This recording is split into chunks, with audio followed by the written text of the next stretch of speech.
This is Grassroots Television.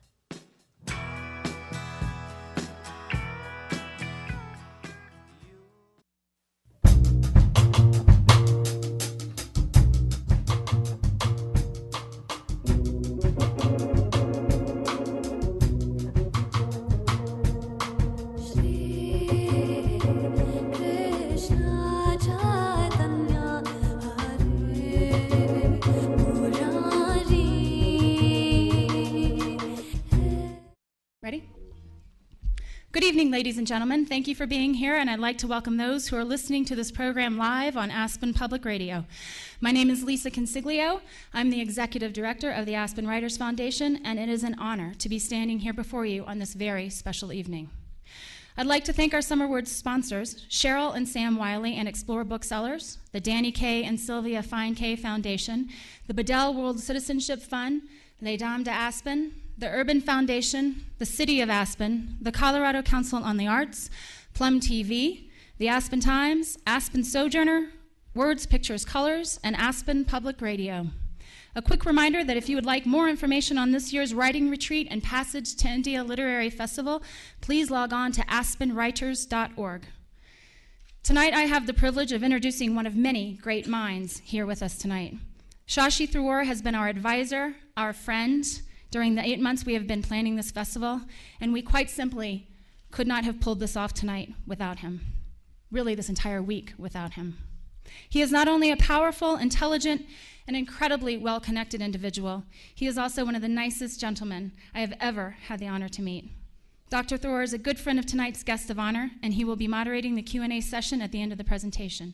He is the prize-winning author of 10 fiction and nonfiction books, a widely published critic, commentator, and columnist, and former Undersecretary of the United Nations. Ladies and gentlemen, please welcome Dr. Shashi Tharoor.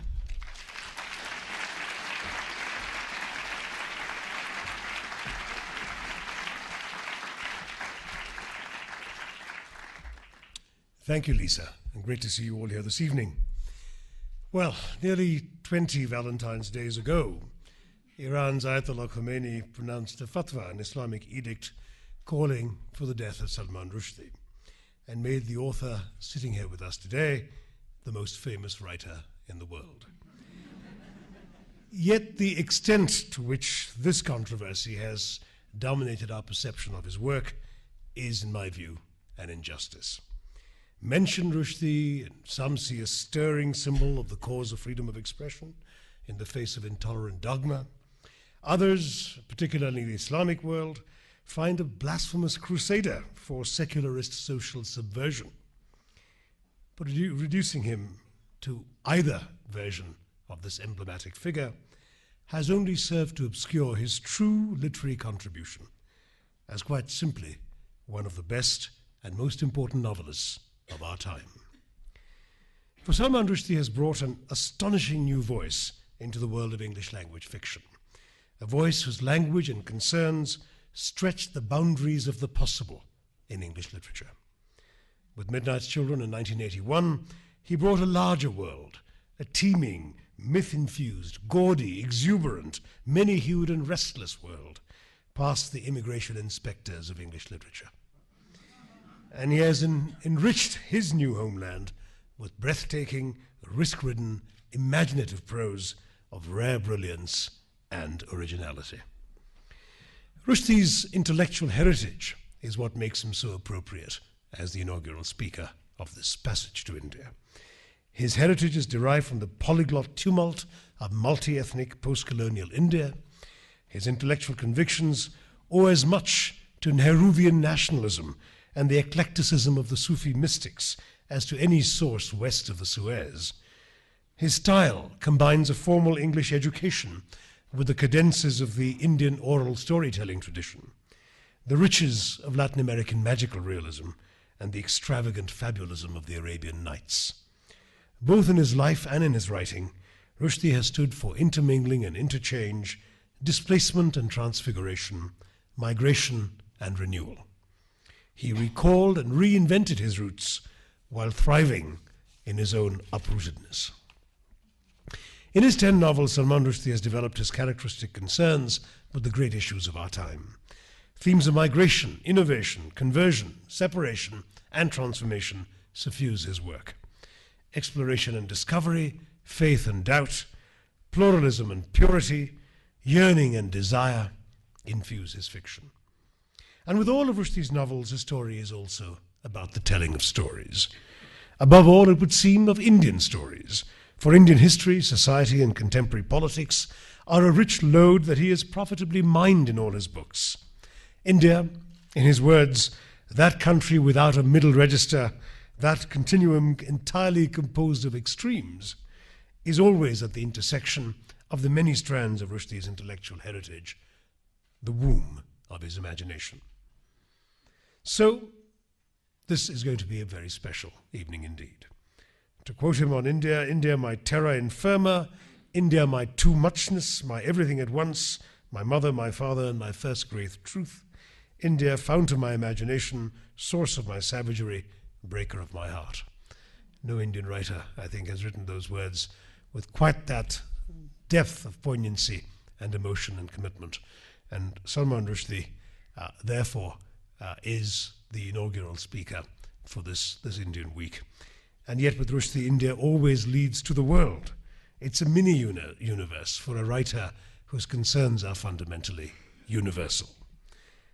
But as he said, to provide for the planet's soul, there is India. One goes there as one goes to the bank to refill the pocketbook of the psyche.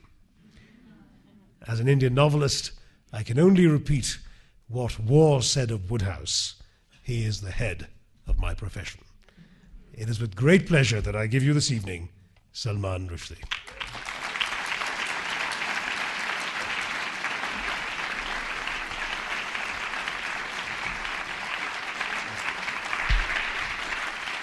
Thank you. Well, that's a lot to live up to.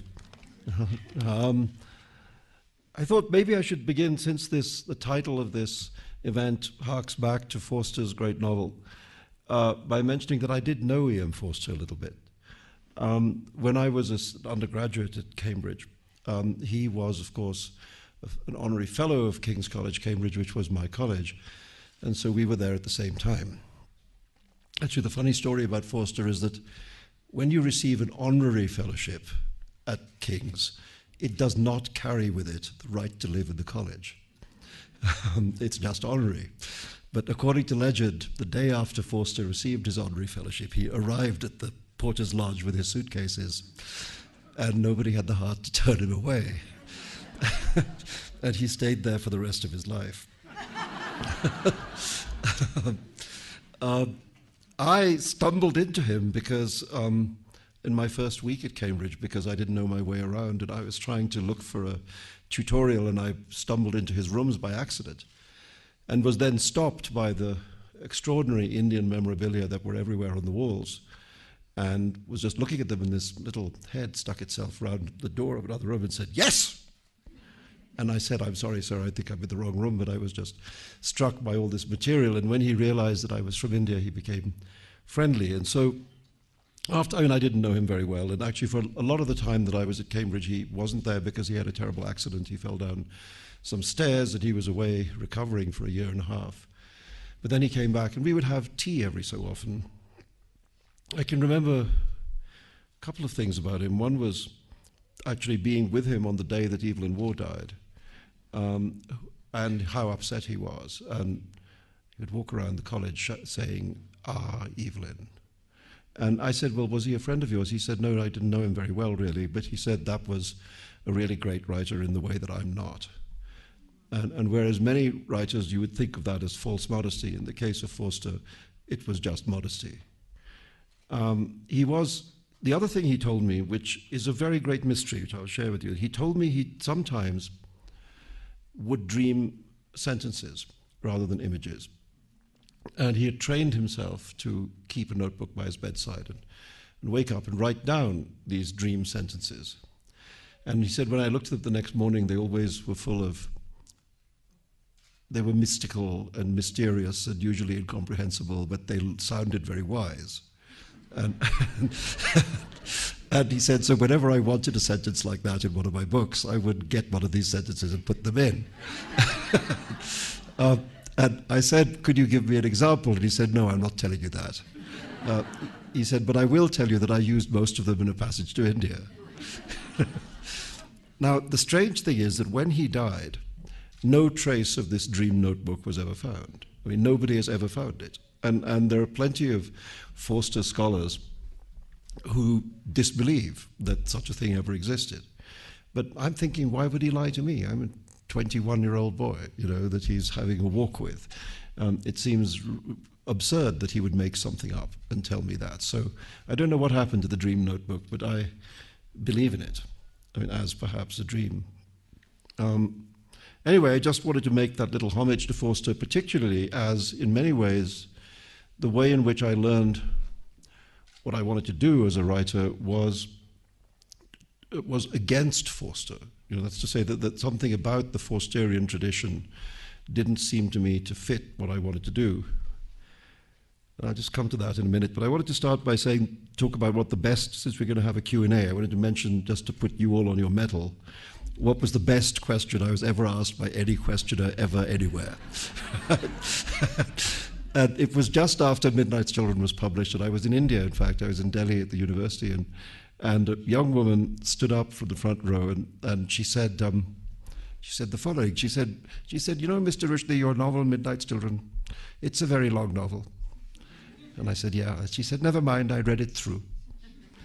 And I said, the question I have for you is this.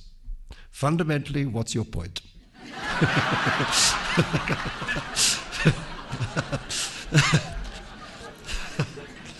And I opened my mouth to begin to answer. And she said, no, I know what you're going to say.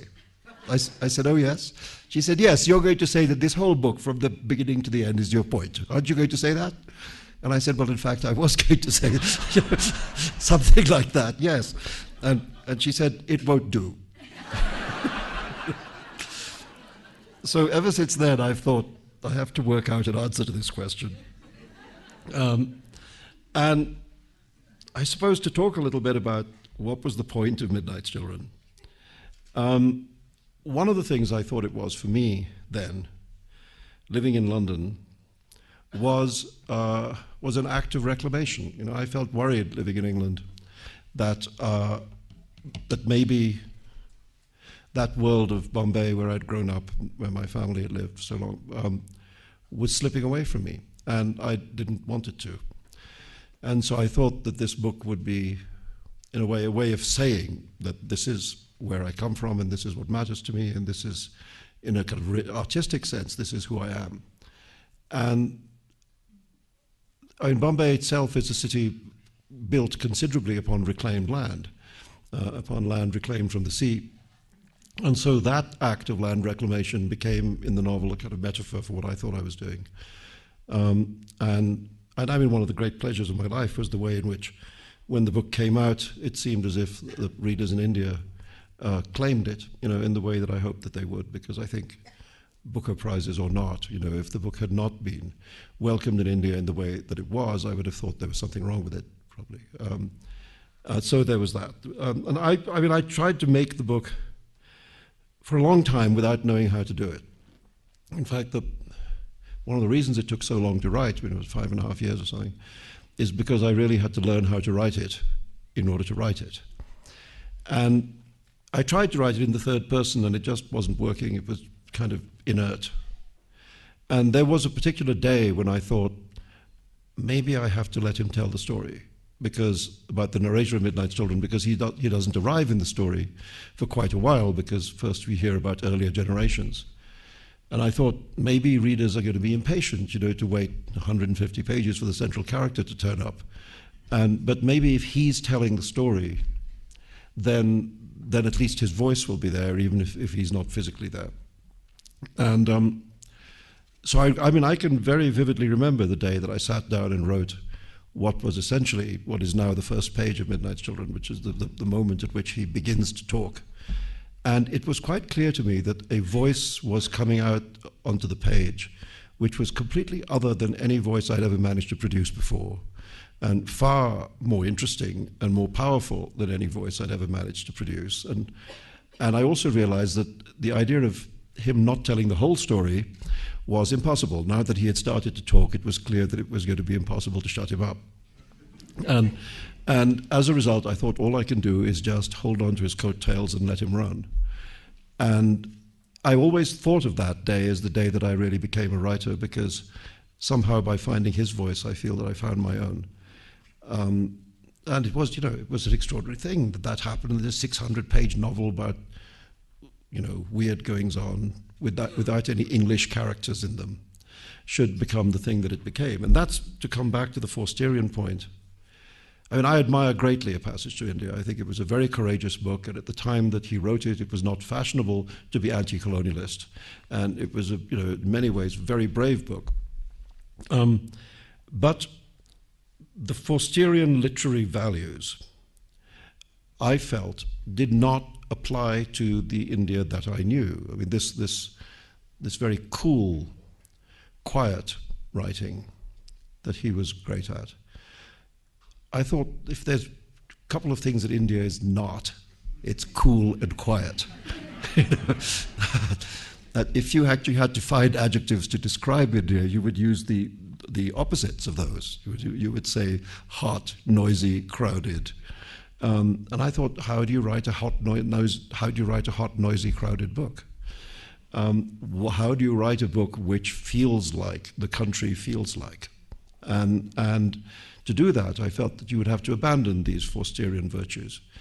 And I felt that if you looked at the great Indian literature of the generations before mine, what they all had in common, with very few exceptions, was an adherence to that classical tradition of English literature, whether it was Narayan or Anita Desai or any of them, really, with the exception of Nisani's All About H. Hatter. They were classicist books. I just thought I didn't feel very classicist. And that was the thing that Salim's voice allowed me to find, was a way of writing about India that didn't feel like English literature.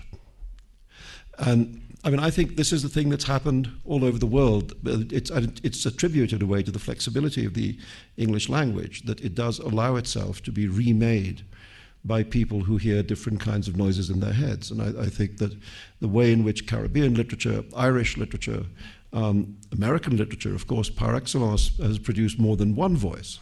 And Australian literature, the world is full of Englishes now. And I thought it helped me to find what I thought would be an un-English way of writing in English. I wrote, perhaps slightly to my regret, an essay at the time which was called The Empire Writes Back. It was at the time of that movie.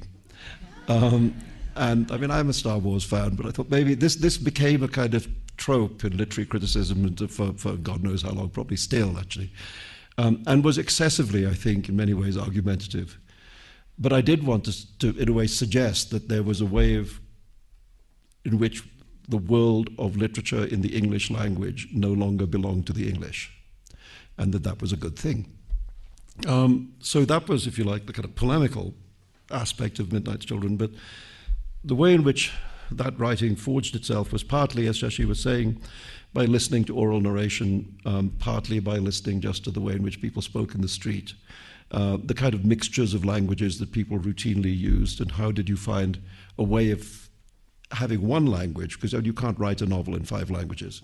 You have to, in the end, write it in one. But how to make that language sound like that kind of garbled language that people actually would speak. All of that was very interesting to me to try and find an answer to. And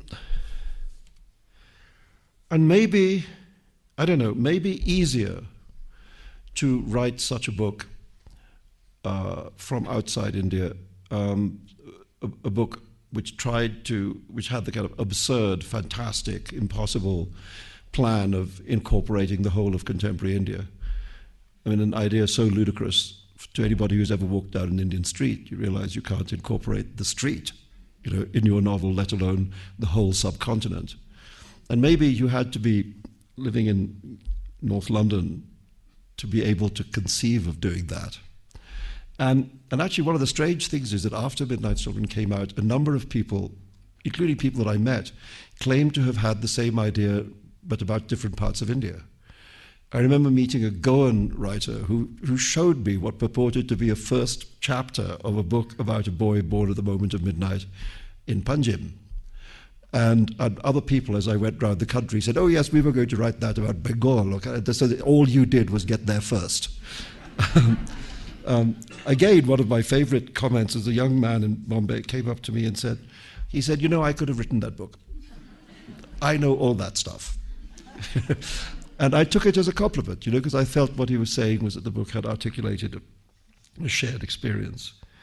And articulated it, I hope, in a way that was funny, because at the heart of the novel there's a comic absurdity, which is an inversion of the relationship between history and the individual. That's to say, the sort of the idea, the kind of, if you like, the kind of gimmick of Midnight Children is that Salim believes that the whole of the history of India and Pakistan has been his fault, and that everything that happened because of him, and sets out on to tell his story in order to prove this essentially unprovable point. And as the story unfolds and we realize the distance between the truth of his life and the claim that he's making about it, that's, I think, where the poignancy of the novel lies. But that's a funny idea, I hope. You know, and one of the things that people used to say, I mean, they don't say it so much now, but people used to say in those days, including Indian people used to say, that Indians have no sense of humor. And they would say it as if it was a truth rather than, you know, a piece of bigotry. And so I thought, it better be funny, this book, otherwise Indians have no sense of humor. And so that was a beginning, you know, and I remember when I went to India after Midnight Children came out, being asked by journalists, who are the other writers who are your contemporaries in India who you like to read, other writers in English. And I truthfully said, I can't think of anybody. And it wasn't that I was being grand, it was that actually I couldn't think of anybody. I could think of people older than myself. I could think of many writers who I could name: Mulk Rajanand, Raja Rao, Narayan, Anita Desai, Kamla Markandaya, etc., etc. No shortage of people older than myself, but my generation, I thought, you know, I really can't think of anyone. And I remember saying to some journalist that maybe this is the end of a road. Maybe this isn't the beginning of something. Maybe this is the end of something. Maybe now that the British aren't in India, maybe there's no real reason for English to be a language of literary expression. And maybe, as I say, maybe Midnight Children represents the last of something rather than the beginning of something. And, you know, 5 seconds later, it was demonstrated to me what an idiot I was, you know, because these floodgates opened and out came this extraordinary phenomenon. I think one of the great literary phenomena of our times is that the brilliance of Indian writing in English in the last, you know, almost 30 years or so. And I mean, I think it's wonderful that here we are to celebrate that, and wonderful to have been around. It's very odd, actually, to still remember what it was like to be the new hot kid on the block and to end up kind of as the old fart. I mean, it still doesn't feel right. How did that happen, you know? Anyway, just to give us time to answer your questions, I wanted just to not say everything about everything, but since one of the things you might be wondering about is a novel called The Satanic Verses, I thought I should say just a few things about that. I mean, it's very strange about that novel that it really, in my mind, wasn't a novel about religion at all. I mean, I felt that I had written one novel essentially about India and another novel after that, Shame, which is essentially about Pakistan, although each novel contains scenes set in the other country as well. And I thought maybe now I have to write a novel which performs the act that I myself performed, which was an act of migrating from South Asian subcontinent into the West, and a novel about what it might be like to be an Indian immigrant living in London in the time of Margaret Thatcher. And that's essentially what The Satanic Verses set out to be. It set out to be a novel about migration and its consequences. And one of the things I recall thinking about that, about what were the consequences of migration, is that what happens is an uprooting of many of the things which one might call the roots of the soul. You know, the human self is rooted in things like place and language and custom and indeed, religion or belief systems anyway. And when you migrate, either as an individual or as a group, you find yourself in a place where nobody knows who you are and where you don't know your way around and where people don't speak your language and when they don't have the customs that you're accustomed to and when they believe and where they believe different things. And so what happens is that all the things that you have on which you have based your construction of yourself are suddenly removed, all those foundations, and you have to think again about those things. You have to re-examine in the most radical way what it is to be a person in the world, and I thought to myself, well, if that's what I think happens to individuals and groups, then the novel itself that I'm going to write should be that act of radical questioning. I mean, that the novel itself should be the place where all that paraphernalia that you bring with you on your journey has to be questioned and reinterpreted in the light of the new circumstances in which you find yourself. And I guess that's what I thought I was doing. And the two chapters that deal with the religious material were based on wanting to do that, to look at the phenomenon of revelation from the point of view of somebody, me, who wasn't religious. And just to make a kind of reckoning with it. The question I asked myself is, if you had been standing on the mountain next to the Prophet Muhammad, would you have seen the Archangel Gabriel? Now, the Archangel Gabriel is described as very large. He is described as standing on the horizon and filling the sky. So presumably, if he was there, he would be hard to miss. And yet my view was that, on the whole, probably, in my opinion, I would not have seen him. And so what does that mean? What's going on? Because it's quite clear that the person having the revelation is not lying about it. To him, he's having a genuine experience. And yet, if I was standing next to him, I would not have the same experience. So what does that mean about the experience? And I remember reading about other revelations. But if you think about, for instance, Joan of Arc, St. John the Divine, a whole range of people who were mystics and visionaries, if you look at their accounts of what happened to them, they are very similar to the Prophet Muhammad's accounts of what happened to him as preserved in the traditions. And for instance, they all say, as he said, that sometimes he saw something and sometimes he only heard something, that very often it was physically painful, that often he would fall down to the ground because the pain was so intense, that the pain seemed to come from the center of his body, that often he felt that something was being extruded from the center of his body, as if the revelation was coming out of him. And this is all very interesting, see. And then I remembered what I had stumbled on as a university student, which is the story of the Satanic verses, which is, to put it briefly, the story of the temptation of the prophet, not unlike temptation stories which exist in the stories of almost every prophet. What seems to have happened is that the prophet may have been offered a compromise by the Meccan authorities, under which, if he were to recognize at the level of the angels as kind of secondary deities, the three winged goddesses most popular in pagan Mecca, that they would tolerate the new religion and would not persecute it. And it seems as if he may have flirted with that compromise. The point about these goddesses is that they control the temples at the three gates to the city, and everybody going on, and it's a great trading city, Makkah, so anybody setting off on a trip or returning from one would make offerings at these temples, or as we would now say, pay taxes. So that the families that controlled these three temples were the richest families in the town and didn't wish to lose that position. So that seems to be the motivation for the deal. And anyway, according to the information, it's imperfect information. The prophet went up the mountain and came down with these verses in which he said, "Have you heard of Allat and Al-Manat and Al-Uzza, the third, the other one? These are the exalted birds, and their intercession is greatly to be desired." Now, after that, there's a kind of gap in the record, and one can only imagine, that this didn't go down too well amongst the faithful, and, maybe the deal was ratted on, and who knows. But at a certain time, which may have been weeks or months later, he returned to the mountain, and when he came down, he said that he had been deceived, and that on his previous visit, the devil had appeared to him in the guise of the archangel, and had given him those verses which were, in fact, not truly the words of God, but were satanic verses, and that they should be expelled from the Quran, which they have been, and that they should be replaced by the following verses. Have you heard of Al-Lat and Al-Manat and Al-Uzza, the third, the other one? These are but names that your forefathers invented, and there is no truth in them. Shall God have daughters while you have sons? That would be an unjust division. Those verses you'll find now in the chapter of the Quran called Al-Najm, the star.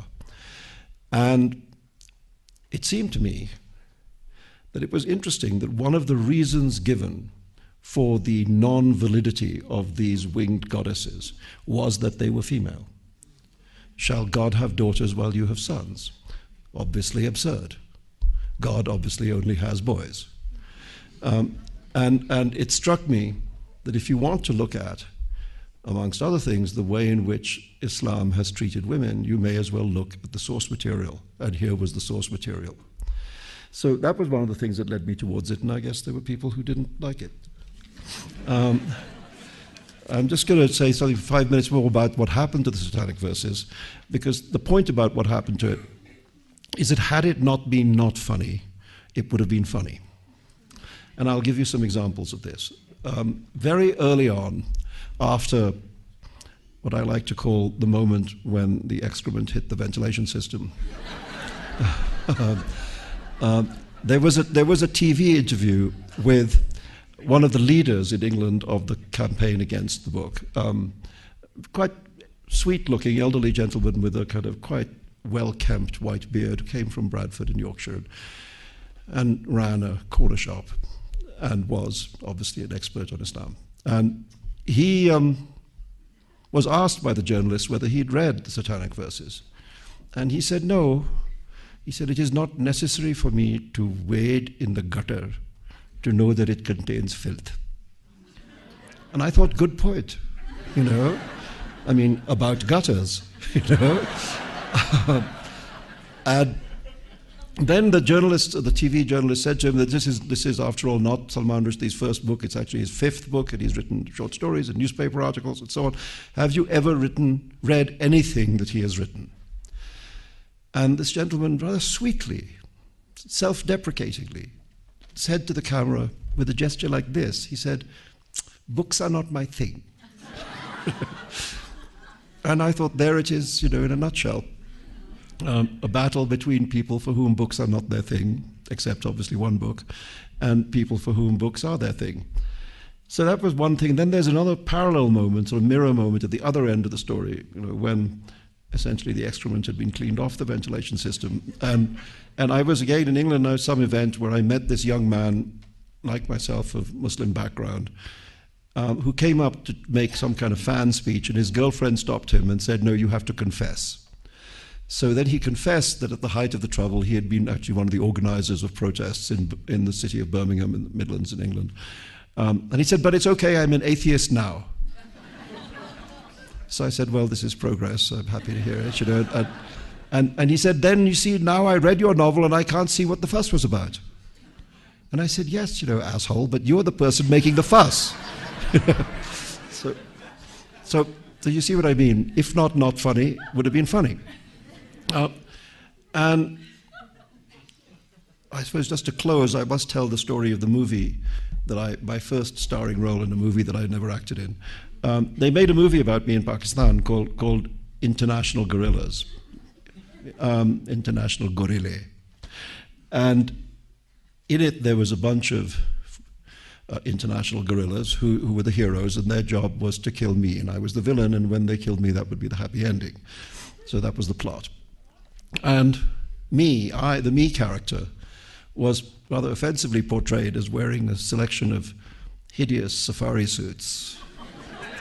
You know, I don't know, eggplant-colored safari suits, you know, vermilion safari suits. And the cameraman loved the safari suits. Every time the camera would cut to the me character, it would start at my feet, it would tilt upwards. So there was a lot of suit. I felt the fashion insult very keenly. Anyway, so I was supposed to be living in this palace in the Philippines, which, all novelists have these second homes. And I was being protected by what looked very like the Israeli Secret Service, who offer this service to all novelists. And I was portrayed as being obviously horrible. So I was there with a bottle of whiskey in one hand and a whip, or sometimes a cutlass in my other hand, and just randomly torturing people because that's the kind of person I am. And there was a moment when they captured one of the Israeli Secret Service captured one of the international guerrillas and brought him back to the palace in the Philippines and tied him up between a couple of palm trees so I could have my way with him, And so I went, with the bottle of whiskey and the cutlass. And once I had slaked, my evil bloodlust, I said, there's one genuinely funny line in the film, which is unintentionally funny, where I said to the Israeli Secret Service, take him away and read to him from the Satanic verses all night. And of course he cracked completely, right? So, see, not that, anything but that. Anyway, so this was how it was. And in the end, the film got banned in England because clearly it was defamatory.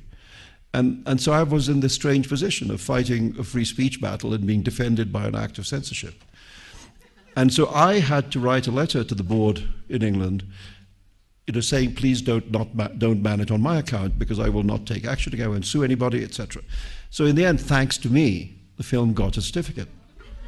And the producers, very delighted, booked the largest cinema in the city of Bradford in Yorkshire, which is the city which has the largest Muslim population, and opened the movie, and nobody went.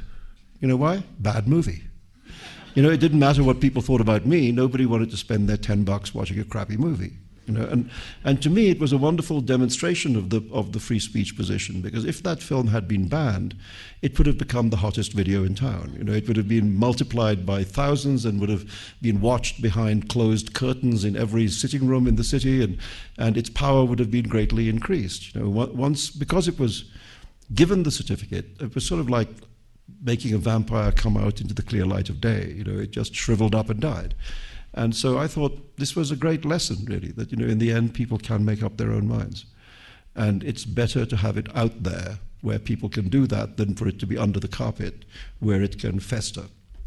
And so this was one of the things I learned from that time. But I think what's good about being at this end of the story is that I felt about my book that there was, for a long period, the only thing you were not allowed to have was a literary response to it. I mean, was it a good book? Was it a bad book? Did you like it? Was it slow? Was it boring? Was it, what? Tell me what you thought of it as a book. These questions seemed self-indulgent. And instead, you would talk about it in terms of geopolitics and religion and, all kinds of other narratives could be applied to it, but not the narrative of literature.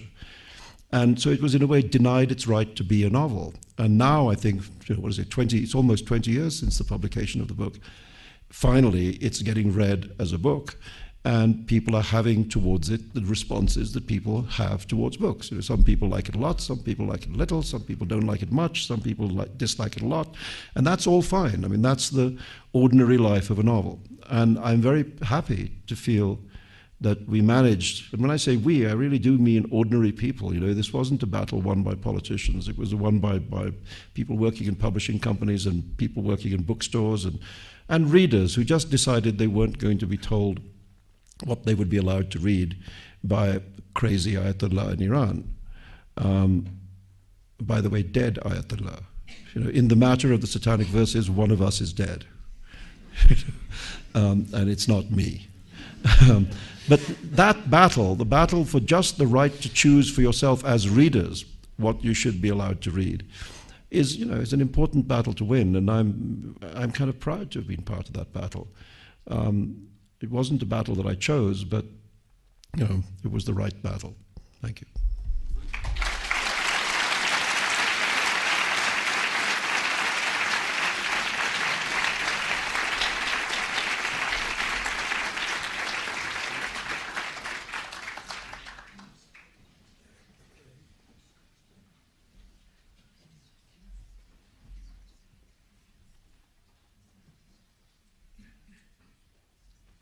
Thanks, Salman. And, Can you hear us?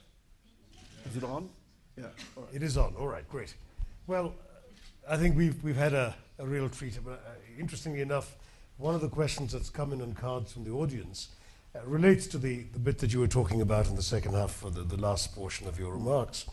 And the question asks, in the Satanic verses, to what extent was it your intent to humanize the sanctified Prophet Muhammad?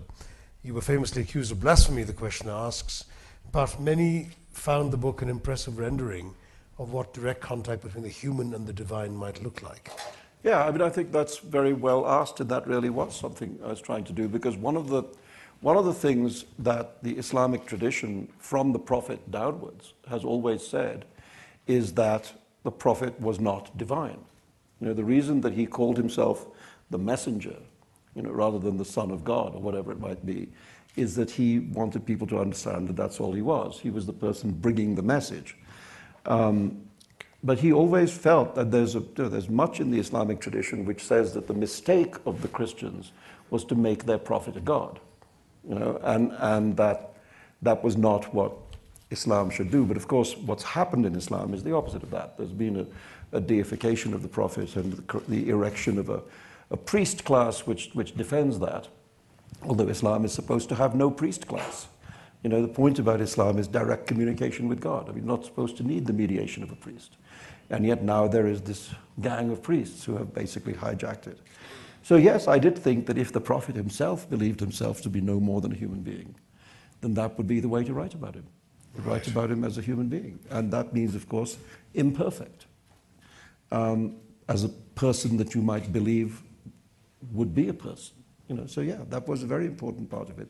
And as you say, then to describe what might be the impact on such a person of finding himself having visions. Because the thing about the Prophet Muhammad is he didn't start having them until quite an advanced age. I mean, he was over 40 when this started. And until then, he'd been a very successful businessman, a merchant, trader. And suddenly, boom, you know, recite in the name of the Lord thy Creator. I mean, imagine if at the age of 40, the Archangel Gabriel appeared to you. And he quite clearly had said to people that he thought he was losing his mind, and was persuaded by his close circle of friends that maybe he should go back up the mountain and pay attention, which he then did. So, I mean, his own story about his own revelation is full of that kind of human material, and it seemed perfectly proper to begin from. Of course, one of the things that I felt is that a lot of the people who attacked the Satanic verses knew considerably less about the history and origin of Islam than I did. And, you know, there it is. Ignorance masquerading as devoutness, as devotion. Right. Well, I think so unusual, never heard of anywhere else. We leave behind the questions about jihad and so on, and so there's enough there. I think you've given us a fair look at this. Let's go back to some of the more literary questions. One of the questions is, if you were starting your career today and began to write about India, how would you approach your subject? What would be different and what would be similar? Well, I mean, it's 30 years later is what would be different. Mm-hmm. The point about my generation is that it was a transitional generation. It was the first generation since independence. It was a time in which the after effect of the British presence was still very keenly there.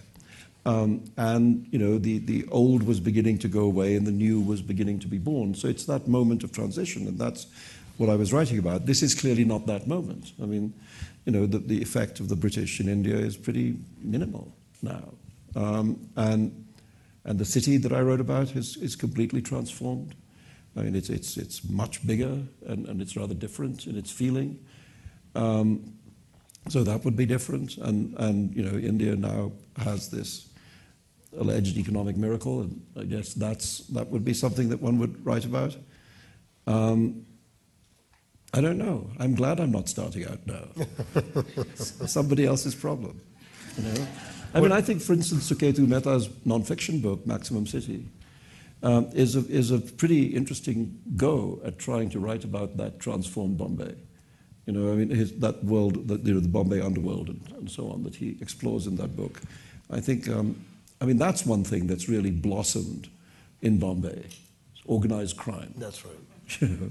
I mean, you could now, I mean, I think in a way that novel is a kind of attempt to be, it's not a novel, that book is an attempt to be a kind of godfather of Bombay. And you can easily imagine, I mean, I guess Vikram Chandra's novel is a more direct attempt to actually be the godfather in Bombay, because it's about gangsters. It's about a great gangster, the centre who is clearly has a large affinity with the really existing great gangster, Dawood Ibrahim, who ran what was called D Company, and I mean, probably still does. So there's a new subject, of course. And the other thing which was always there in Bombay, which is the enormous disparity of resources between the rich and the poor, the enormous gulf between the rich and the poor. I mean, that gulf, the gulf of the 50s and 60s, is as nothing compared to the gulf that now exists. And the consequences of that, are something that one would have to explore. But the cosmopolitanism of Bombay that was so important to you in your writing, that has survived, doesn't it? Hasn't that it? has survived. All the assaults. Yeah, that has survived. One of the things that's not survived, sadly, is the religious tolerance. Bombay people used to take great pride in the fact that communal trouble happened elsewhere and not in Bombay. Now, Bombay's as bad, if not worse, as other places.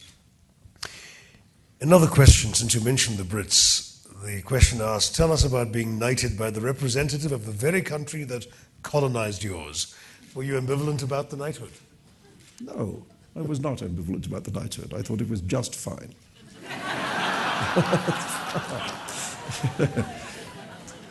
If it's good enough for V.S. Naipaul, it's good enough for me. And that is the only time I will ever say that sentence in my life. And the only subject about which I will ever say it, I think. No, but I mean, it's just all it is. Yes, it's a kind of archaic formula, but its purpose, it's just the way in which the English recognize a lifetime's work. And I mean, if you were in France, you'd get a different honor. They just have a different history of honors. In England, this is what they give you. They don't have an Order of Arts and Letters. They don't have a President's Medal of Merit. Other countries have other things. England has this, but it's odd how people still, the word conjures up, Sir Lancelot, all that. and I had this friend in New York who has a very smart 8-year-old daughter who got very excited about when she heard about the knighthood. And I think she thought, horse. Excalibur, armor, all that. And then a couple of months later, I ran into her on Union Square in New York, and she looked disappointed, and she was trying to find a way of saying what she felt. And so what she said was, "So, Salman, how's the whole knight thing going?"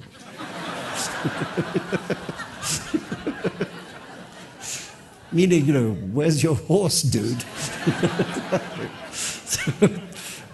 None of that. It's just a nice thing. In England, it's much easier to be knighted if you're a pop star.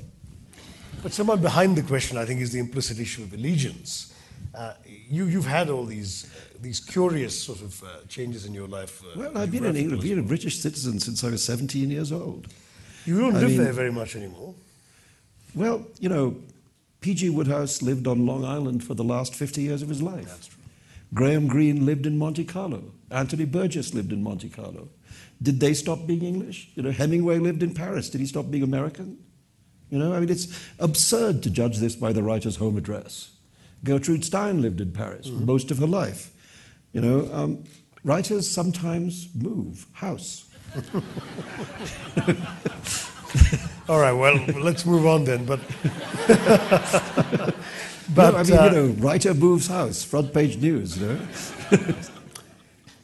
Another question about writing. What has tormented you most about the writing process over the years?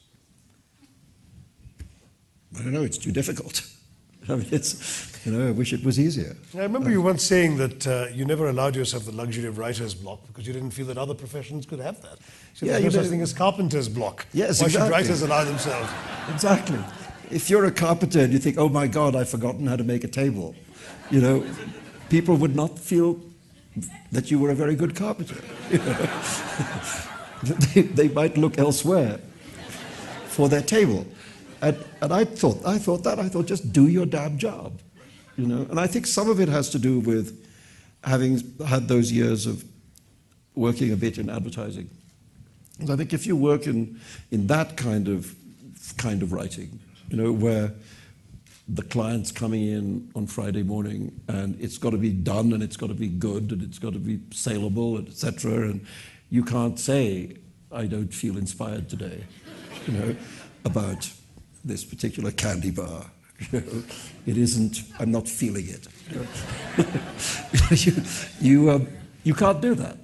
And so it just gave me from that very young age the habit of just saying, okay, you sit there and do your day's work, you know, and I think that stood me in very good stead, frankly. I think then after all, with all these years of practice, you fall into habits of discipline and they just become what you do. And so writing isn't a torment for you. I mean, it's perhaps the wrong word in the question. Yeah, of course it's a torment because it's not easy. I mean, there are days when it's miraculous. There are just, you know, I wish those days came more often. But there are days when you write something and you just think, you know, don't touch it. Don't ever touch it, leave it alone, do something different. You know, but those, I mean, there aren't many of those days. More often, it's the hardest thing I've ever found to do, really. I mean, I really think it is very demanding, and there's always a shortfall between the book in your head and the book on the page. And that's always an anguish, because you want the book on the page to be as good as the book in your head. And it never is. And so the question is, how small can you make that gap? And, you know, so I think anybody who's a writer knows that it's very humbling, you know, because you're trying to do something which is really, really difficult to do. And then offering it to people and listen to whatever half-assed remark they want to make about it. Okay, one more of these readers' questions. This is not one that I would be happy answering for myself. From all of your books, who is your favorite character and why? Is that Salim Sinai? No, I assume it's not the... I don't have a favorite. I'm very fond of the potato witch in Shalimar the Clown. She's a very small character, but she could have been bigger. And indeed, thanks to her, I have potato witches in The Enchantress of Florence as well. Because there's a minor character. I mean, I'm not being serious, but there is a minor character in the Shalimar the Clown who almost took over the novel because I was enjoying writing about her so much. And I had to discipline myself. She's the superintendent of a building in West Hollywood, and she was formerly a descendant, of course, of the legendary potato witches of Astrakhan, who I made up. And then in this novel, when I have this woman making this journey across the world, she's going right by that neighborhood. And I thought, well, if I'm in the neighborhood, I can't ignore the potato witches. So there are some more of them in this book. Yeah. Well, this book also has a character who doesn't exist except in the imagination of the emperor in the novel who's created her. And this is the Emperor Akbar, who... Salman, you should tell the story of how most Indians have asked who his favorite consort was. Yeah, well, it's this problem that there's this legend that's crept into Indian history.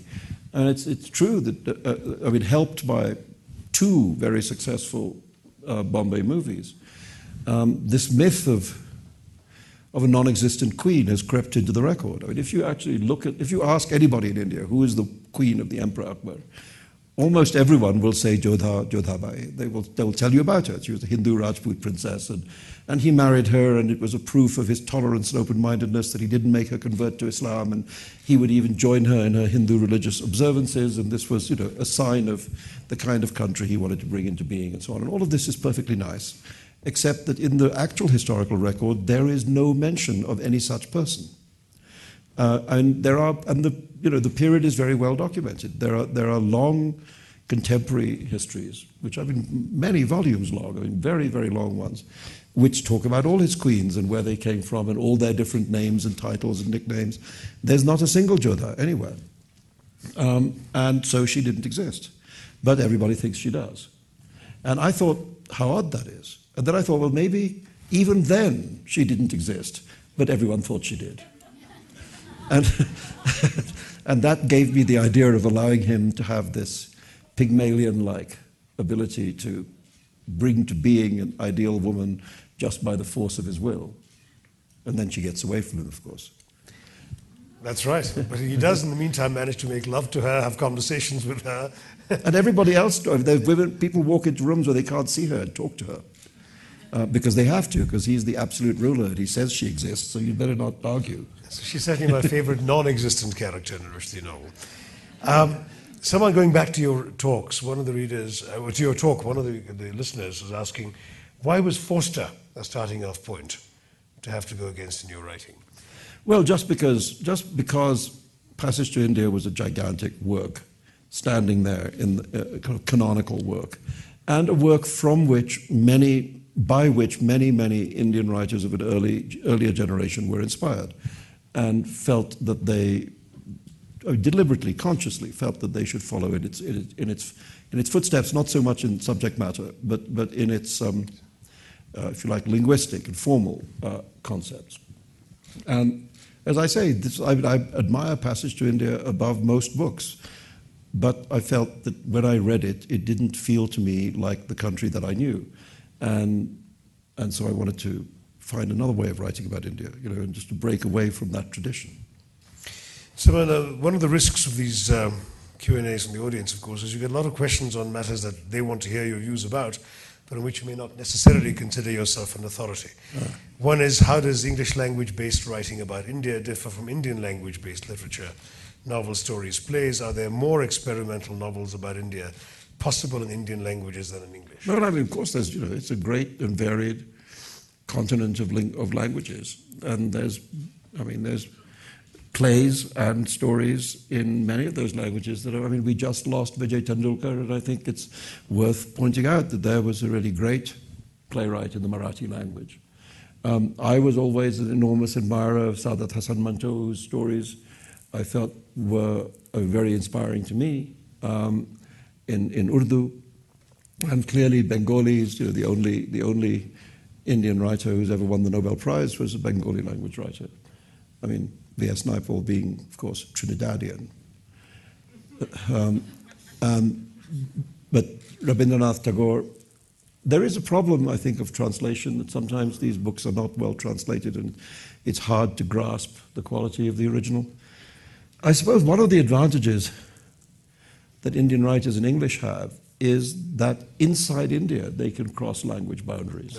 That's just, so to speak, the novel reading class. Let's say university-educated class that is able to read literary novels, essentially reads English all over India. That's right. So that you can be read everywhere to some degree.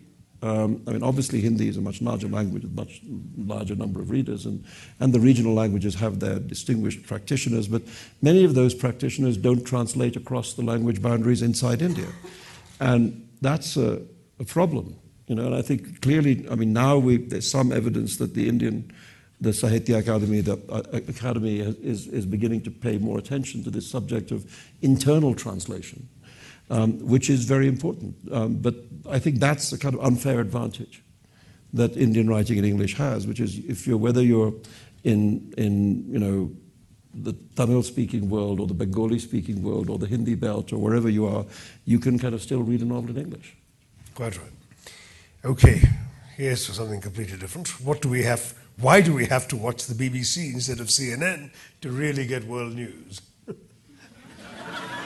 Don't ask me, that's from the audience. I think the question contains its own reply, really. I suppose you'd have to talk to Mr. Turner about that. And ask him why his alleged news channel contains so little news. Well, part of the answer, though, is, of course, that CNN here is quite different from CNN International. Yes, that's true. And that you do get more world news if you watch even CNN abroad.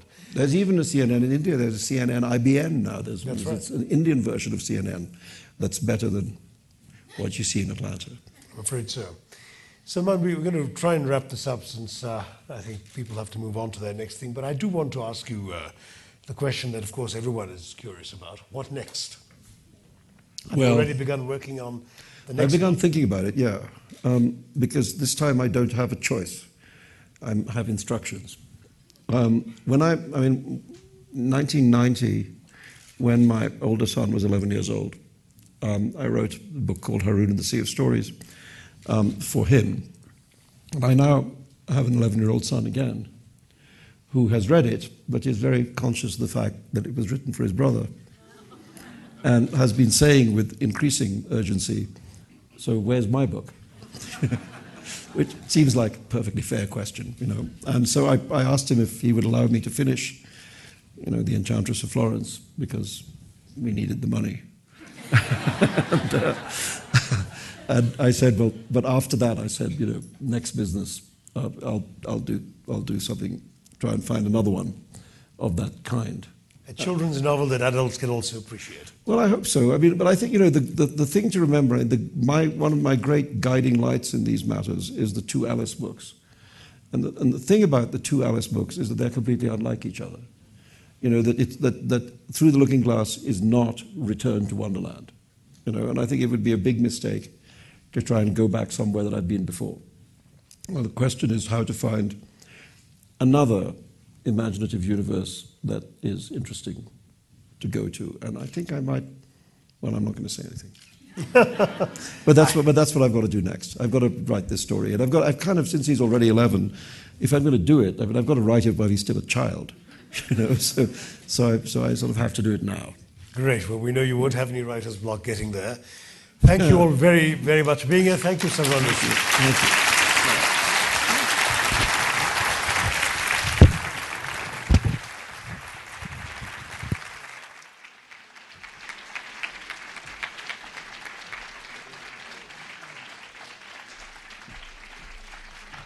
Ladies and gentlemen, thank you so much for coming. And as I said before, please check out our website, aspenwriters.org.